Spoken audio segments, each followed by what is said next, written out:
This is a fan-generated show. If you'd like to support us, please go to glazov.com. Also, don't forget to subscribe to our new Rumble channel. All your support is greatly appreciated. Hello, ladies and gentlemen. I'm thrilled to announce the release of my new book, Obama's True Legacy: How He Transformed America. There's a reason why Mike Huckabee calls it a ferocious and chilling read. Order it now at Amazon.com or at FrontPageMag.com.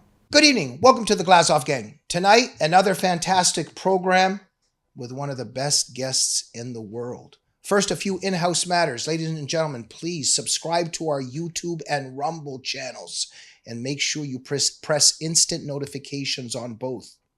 Visit us at jamieglazov.com and subscribe to our newsletter.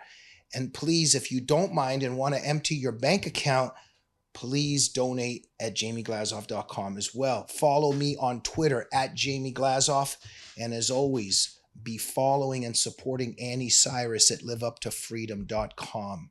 And now to the very important matters. Daniel Greenfield, a Shillman Fellow at the David Horowitz Freedom Center and the editor of the blog The Point at frontpagemag.com. He is the author of the new book, Domestic Enemies: The Founding Fathers' Fight Against the Left. Daniel, what an honor to always have you on the Glazov Gang. My pleasure, and that apostrophe has tripped me up many a time. Thank you, Daniel. Daniel, let's get right to it. Dumping Biden. I think it's something that a lot of Democrats want to do. A lot of your blogs and articles have been dealing with this. You're quite an expert at what's going on behind the scenes. It's quite complicated, isn't it? They got to get rid of him, but who can they really? Newsom's a problem in a way. Michelle is a problem in a way. Plus, legally, it has to be Kamala on certain levels. Tell us what the dynamics entail. Exciting. You know, back in the day, we used to have this country called America, where they had this weird system where people would actually choose who's going to be president and choose who's going to be the party's nominee. And now they've replaced it with an exciting new system in which maybe we'll have some sort of mini primary overseen by Taylor Swift and Oprah, and apparently George Clooney will decide who's going to be the president. Because, you know, the Democrats had an opportunity to fix all of this. They could have actually had primary challenges to Joe Biden. Instead, they decided to rig the primaries. Then after the whole thing went public, they decided, oh no, people have found out that a president is a dementia case. We need to replace him with somebody more qualified, like maybe Kamala Harris. Except she polls even worse than Joe Biden does, you know. So they're reading all the different polls and they're looking.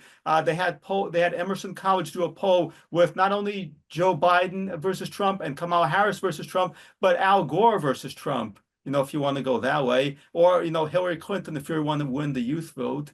And pretty much all of them are doing worse against Trump than even Biden is. But of course, the Democrats are now freaking out because they were caught lying to everybody, including the entire, you know, American public and the Democrat electorate, and the Democrat donors from whom they extracted about $250 million.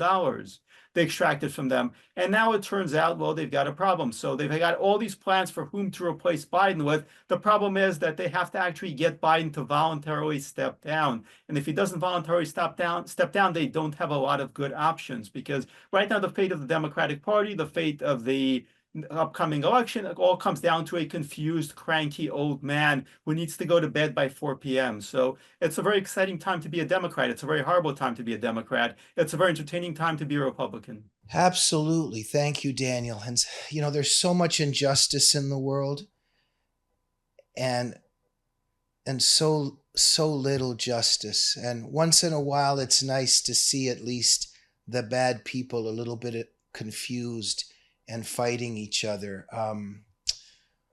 Look, I wanted to bring this up, Daniel. There's always something going on behind the scenes that we obviously don't know. And the powers that be are always up to something and camouflaging something. So here's where I'm going with this. For years now, Biden is shaking hands with invisible people, talking about young kids massaging his hairs in a pool. You know, this is nothing new, what happened at this debate. I mean, this guy is not all there for a long time now. And the left is always going, no, he's fine. So, okay, so for me personally, when I started watching the debate, okay, The elevator doesn't go to the top floor, obviously. So, I'm used to this, watching it. Okay. Yeah. About is how he acts every day. But all of a sudden, the left is in a panic. Oh, we got to replace him. We got to replace him. And I was taken aback by that, Daniel, because this was nothing new. Why all of a sudden did the left pretend that they saw something wrong where something's been wrong for a long time? Am I catching something here? Yeah, so I broke it down into three groups, and these three groups within the Democratic Party had three different reactions. So the first group, the Democratic Party insiders, media people, all these types of folks, they knew this. They're all coming forward. Yeah, we knew all this. Yeah, sure, we knew all this. We've known this for years. We were lying to people for all these years. Right. And Right. the average Democrat, the average working class Democrat that I've talked to have been saying, he's too old, he's a dementia case. No, they've been saying this. The people who were fooled by this are the people who are the active political base for the Democrats. These are upper class, upper middle class professionals. They're the ones who give all the money. They spend all their time on Facebook, on Twitter, ranting about Trump and Republicans. And they're the ones who are hitting Act Blue every single night, donating money that way. And these are the people who watch MSNBC and CNN, and they absolutely believe this stuff. Whatever the media tells them, they believe. The media tells them the sky is green. The sky is green. The media tells them Biden is incredibly sharp and he's more accomplished than FDR and LBJ and JFK and Hillary Clinton put together, and they absolutely go for it. And then they had to look at this debate, and suddenly there was this major crack in their reality, because these are the people that they're lying to. The media's lies really don't work on most of the country. You look at the ratings, the approval ratings for the media, the trust ratings, nobody believes them. There is this limited slice of the country, and it might be, 5, 10 million people. These are the people who are absolutely invested in the stuff. They read the left, they believe it. They are the ones that the media is aimed at. CNN is not aimed at me. It's not aimed at you. It's not aimed at the taxi driver and the bus driver and the coal miner. It is aimed at these people. And so for these people, there was this major tilt. And it's not most of the country. It's maybe 1-2% of the country. 5% of the country at most, but it had a major catastrophic reaction on those people, and those people freaked out because those were the people who were absolutely brainwashed. They believed it. It's like in the Soviet Union, most of the people really, especially toward the end, did not believe in any of this stuff. That's the case in most dictatorships, but there is this limited percent that is kind of in the middle there. They believe it, and their world suddenly cracked open at that debate because they could not deny the obvious anymore. Some of them still are, by the way. It's still about half and half, but a whole bunch of them panicked. They freaked out. They began attacking Democrats. They began attacking their own media for lying to them, and that created this political shift. Brilliant. Thank you for always explaining this stuff to us. We're watching some kind of a bizarre, you refer to the Soviet Union. I remember when I was a kid, was watching the Brezhnev days, and I don't know, I think he was dead almost the last year. They were just kind of carrying him around, and something seems a bit similar to that now. Just very weird. But there was a joke back then, sorry to interrupt, about the Soviet premiers lying in power instead of sitting in power. Well, but Daniel, legally, it's interesting here, even the choices, because we don't know really how it works. Like, everybody's saying, Newsom, Michelle, but it's more complicated than that. Okay, so in terms of if he steps down, in terms of who can run against Trump, it can be Newsom, Michelle, or whoever. But right now, they can't just put Newsom and Michelle in to be president. If he steps down as president right now, legally it has to be Kamala. And there's a lot of problems with this too, because just the dynamics involved. If people go to Newsom, they could be accused of being racist against Kamala or hypothetically Michelle. But who's to say that Michelle and Newsom want to do any of this? And there's problems that come with Michelle. There's problems that come with Newsom. You made an interesting comment in your work. You said that nobody wants to work with Kamala. I found that very interesting. Tell us about all these dynamics. Well, this is what happens when you don't actually follow basic election rules. And the Democrats, especially after 2020, got used to not following them. But yes, there are No, you actually have to be on the ballot in order for people to vote for you. And that is already a problem because Newsom, Michelle, and whoever, Bob, are not on the ballot. Kamala is on the ballot. They also have a whole bunch of money, millions and millions of dollars sitting that they already raised. And one of Biden's people last week already clarified no new candidate is getting that money, which means, Biden can keep that money and create his own PAC if they force him to step down. Or Kamala could, in theory, take over that money. So they've got this big war chest. Getting anybody else who is not Kamala into, even the possibility of running and being voted for would take a lot of heavy lifting, and it just might not be worth bothering. Newsom had the opportunity to run against Biden. He chickened out. He refused to do this. The guy did not have enough guts to do this back in the day. He doesn't have enough guts to completely tear apart the political system and get all these state legislatures, including Republican legislatures, to change things around so he can be on the ballot. It's in theory possible, never say never when it comes to Democrats.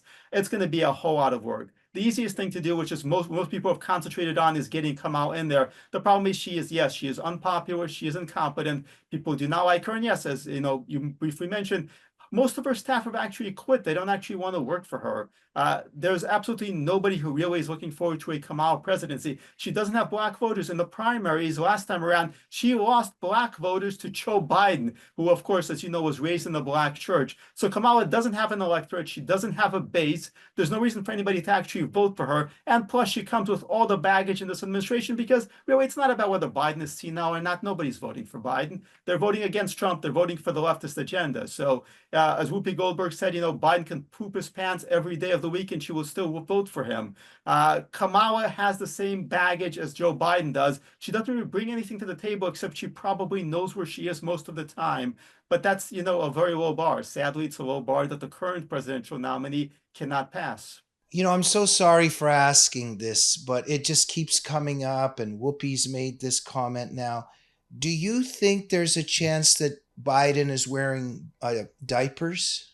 I mean, if his staff is doing their job, he should be wearing the pens. I would hope so, for the sake of our country, for the sake of our prestige around the world, because, picture him at a NATO summit and stuff's happening there. It's not good for our national prestige. In terms of all the videos we've seen, do you think the chances are high that this has happened one time while he's in a meeting, that he actually did number two? Well, there have been a lot of doctors who have come forward. They did this with Trump, diagnosing Trump remotely as having these medical problems. And now you've got Parkinson's doctors coming forward to remotely diagnose Biden. And I don't know if any proctologists or urologists have come forward. I am certainly not medically qualified to be one of those. So I'm not going to diagnose what's actually happening at the other end, but I can certainly diagnose what's coming out of this end. And it is entire utter gibberish. Yeah, but sometimes, again, I apologize, but there's been a couple of times where he's kind of bending over in a strange way and then there's other times where he's just rushed right out of a ceremony. Well, if he does have Parkinson's, I know that he does have Parkinson's. His physical movements are themselves going to be bad. Could the stuff be happening? And it could very well be happening, but let's look at the big picture. We've got a Senate full of these people who are rather elderly, not in the best of health. They're being kept past the point where they're even functional. Dianne Feinstein died in office. I think this is a major problem for the United States Senate in its current incarnation. Okay, the next program, let's devote the entire segment to this topic, but not tonight. Okay, let's leave this particular issue of dumping Biden, but Daniel, what is the smartest thing for Democrats to do right now, do you think? What would be the best thing for them to do, even though you don't want to give them any advice? Or what are they stuck with? Like, should Michelle come back? Should Newsom? Or do they just go with Kamala? They can't keep Biden, right? Biden cannot be on the ticket, right? The thing is, Biden cannot be on the ticket, but he could actually be on the ticket. It would be very hard to get him off the ticket. Back years ago, no Republican conservative believed that Biden would run again. I said, Biden is going to run again. It's going to happen. He's going to run. He's going to win the primaries. He's going to become the nominee. I still think the chances are 60-40 that it's still going to happen, because the thing in American politics now is the thing you absolutely are certain cannot happen is actually going to happen. So it's getting Biden off is going to be hard. The party is doing everything possible. They might succeed, but they really do not have any good options, in part because they really do not have any good talent. It's a complete disaster for them. Who are they going to replace now? I mean, we're talking about Governor Newsom. Who actually likes Newsom? Newsom's only asset is that he's got a bunch of money he can draw on. That's it. And beyond that, Whitmer, that's a joke. She's unpleasant and unpopular. She has the charm of Hillary and the good looks of Joe Biden. There's absolutely no bench for them here. So they have nobody to replace him with. And really kind of go back to the days when it was Al Gore and then John Kerry, and it was a miserable situation. And the left got Barack Obama out of nowhere, and obviously the left took over America as a result. Maybe they've got somebody there hiding out. I wouldn't worry about Michelle Obama so much as I'd worry about one of these guys who has studied Obama, who has the whole routine down pat, who can actually go out and do this routine. And it's actually great that they've got this really bad bench with guys like Biden and Whitmer and Newsom, because they're blocking the next Obama from coming down the aisle and destroying America twice over. Daniel, it's so great to have access to the great minds. The other night I was reading some Whittaker Chambers. I read some Theodore Dalrymple, Frederick Douglass's works. I read some Gulag Archipelago. And then I listened to some of Kamala's speeches. It was just really, really profound stuff. On a scale of 1 to 10, 10 being the highest, in terms of intelligence level, how would you mark and grade Kamala? I think that Kamala is an extraordinary, bright, and charismatic first grader. Hopefully at some point she'll actually qualify for second grade, at which point she can run for class president there. I love that video for talking to the kids about space. Remember that one? Yeah, the kids are always smarter than she is, which is a bad sign when you're the vice president, the president, you're a public official, and you're hanging out with kids and the kids are rolling their eyes at you because... We're going to take a quick break with our sponsors. Looks like you've been sleeping well. Megan, he's back. The My Pillow guy. And you're looking good. Still feeling good. Well, just when you thought it couldn't get any better, we've got the best pillow ever, My Pillow 2.0. Wow, it's so soft and smooth. It's cool to the touch. How did you do that? Well, we took My Pillow's patented fill and combined it with this new technology that we didn't have back then when I invented My Pillow to bring you the best pillow in history, My Pillow 2.0. Just like all of you, I never imagined that My Pillow could get any better. That's why I haven't changed it in nearly 20 years. Then I heard about a revolutionary new technology, and I knew I had to bring it to you all. My Pillow 2.0 is truly the next generation of My Pillow. The My Pillow 2.0 is cooler and softer than the last My Pillow. It is so comfortable to sleep on at night. I look forward to going to bed, and I wake up well rested in the morning. Sleep is all about temperature and height. My Pillow 2.0's patented adjustable fill is going to give you the exact individual support you need from your head to your bed. And now here's where it gets even better. We've all experienced those temperature-related sleep interruptions where you get too hot, you toss and turn, you flip your pillow over to the cool side. Well, all that's gone with my brand new My Pillow 2.0 cooling fabric that's made with temperature-regulating thread. The best sleep just got even better. Whether you have a MyPillow or not, you need to get the brand new MyPillow 2.0. Call or go to MyPillow.com now. Use your promo code, and for a limited time when you buy one, you'll get a second one absolutely free. You're sleeping even better. And cooler, too. And you're looking good. Feeling good. I knew you would. Visit mypillow.com. And that's right, ladies and gentlemen. Make sure to go to mypillow.com or mystore.com and use promo code GG21. You can get a discount of up to 60% off on all the amazing products. And when you do that, you're helping both Mike Lindell and the Glazov Gang. And if you like one-of-a-kind handmade art, make sure to go to lutfstudio.com and purchase resin art pieces made by our producer, the one and only Annie Cyrus. Use promo code GLAZOV to get special discounts. And we are back with Daniel Greenfield. Daniel, welcome back to the program. Thank you. Daniel, really, really heartwarming and inspiring marriage coming up, I think, or there's a romance in play right now. You've written about this. Alex Soros and Huma Abidin. This is Could we call it, and I think you've referred to it, the marriage of two evil empires, if I'm correct? What do you think of this? Yeah, I hope at their wedding ceremony, when they walk down the aisle together, they play the Darth Vader Imperial March, because I think that would just be perfect for them. It's how can you just unite two evils and bring them together and to create something that is supremely evil? Well, they did it. It's really impressive. My congratulations to the happy couple. I'm shipping them some black roses and children's tears in a bottle right now. It's dark, isn't it? I mean, we got George Soros and then Huma Abidin, and where do we even begin? But we know that the family, surrounding circumstances, this has all been documented. Muslim Brotherhood. I think for their wedding, yeah, he should absolutely wear red and she should wear green, because that is the Green Alliance, Red Green Alliance getting married right there. It's Islam and the left, and you've got some Nazi stuff in there too. You're just bringing together worlds, Nazism, communism, Islam. It's a beautiful thing. Speaking about the Unholy Alliance just succeeded, I think, in taking down France. Le Pen looked like she was on her way to victory. And then I think obviously a couple things are happening. The globalists have a way of kind of winning elections. Let me just leave it at that, especially when most of the people aren't voting for them.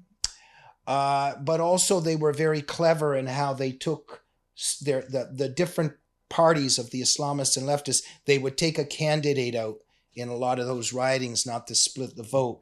But France is now again in the hands of very bad people. And what's happening in the streets of France is also quite scary. What do you make about this whole communist jihadist victory in France? Well, France did what the establishment does whenever they're panicked by the threat of actual populists who actually represent the French people doing something, and they all unite and they come together in this big, massive, giant blob and they make sure that it's only the top ranked candidate from their side that's going to actually be in the race. And they scream Nazis, Nazis, Nazis. Now, the people that Macron chose to unite with and promote with are A, communists, 2, Islamists, and 3, they embody all the stuff that they accuse the right of being. They're anti-Semites, they're actually pro-Putin, they're pro-terrorists. They absolutely are for destroying France and eliminating all of its values. And you've got these mobs after the election marching, shouting death to France. So the Death to France party won under the guise of being the moderates and the sensible people. And of course, they celebrated by rioting and burning things. Before the election, they were rioting and burning things. After the election, they're rioting and burning things, because the rioting and the burning things is, of course, the whole point. It's left, it's a revolutionary movement. Islamists are a revolutionary movement. Their goal is to destroy everything that is, and that means France. Daniel, it's amazing how people and nations commit suicide. Yeah, it is. Well, those whom the gods would destroy, they drive mad, but it's not as simple as that, really. Civilizations have a limited time scale, and they must maintain values, proper beliefs, and understanding of their place in the universe to be able to survive. It's not just inertia, nor is it the right side of history, as the left likes to lecture. You actually have to know why you're here and what your purpose is. And so many in the West have forgotten that. We have great gadgets, we have fantastic technologies, we're using some of those right now, but it avails us none if we don't actually understand why we're here and what our purpose is. And the left has provided a purpose. The left has provided a mission to destroy everything that is. Their statement is very simple, which is that our society is corrupt, it is bad, it is rotten, it is oppressive, it's totalitarian. They're going to eliminate all of this. They're going to start from year zero and build their perfect utopia. Their mission is very clear, and we've forgotten what we need to know in order to resist this, in order to survive. And that's really the pivotal challenge of the future. And they've done it over and over again. They do it in the Soviet Union. They do it in Maoist China. They do it in Cambodia, Eastern Europe, Castro's Cuba, North Korea. Just, what do they got? They need to try this again, kill another couple million people, and perpetrate so much devastation and misery to human beings. Just heartbreaking. Daniel, of course, you've documented a lot of this, and your new book is very much about this. Everybody get Daniel's book, Domestic Enemies. Go to frontpagemag.com. You can get it in the bookstore, or go to amazon.com. And Daniel, people should also be visiting your website. Tell our viewers about it. I'm online at danielgreenfield.org. You can read me, you can watch me. And Domestic Enemies is even more relevant now than ever because we're coming up onto Bastille Day, and there's a clear contrast between the French Revolution and the American Revolution. And the left wants the French Revolution, the one with the guillotines, the one with the perpetual bloodshed. We have to fight for the American Revolution, the one with individual liberty and self-government. Wow. Daniel Greenfield, thank you for being on the front lines fighting for freedom. Thank you for so nobly and courageously telling the truth and standing up for the truth. We're cheering you on. God bless you. Thank you for another great conversation. Thank you. We'll see you soon on the Glazov Gang. Good night.